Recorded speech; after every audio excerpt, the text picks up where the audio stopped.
కుప్పకోలు గురించి 1962లో దంతులూరి చిరంజీవిరాజు గారు తన డైరీలో రాసుకున్న విశేషాలు.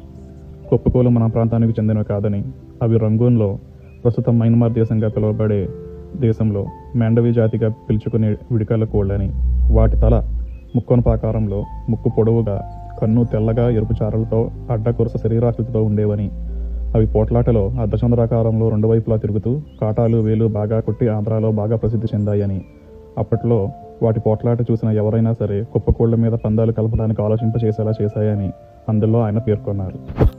పట్టింది. అందువల్ల వాటి ఆదరణ విడికాలలో తగ్గడం జరిగింది.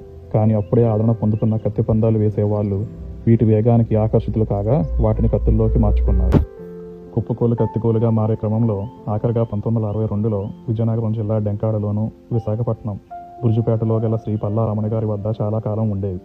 తర్వాత తూర్పుగోదావరి జిల్లా అమలాపురం తాలూకా చింతపల్లిలో శ్రీ దాట్ల సూరిబాబు గారి దగ్గర కలవు. అక్కడ నుంచి ఉభయ గోదావరి జిల్లాలకు చేరాయి.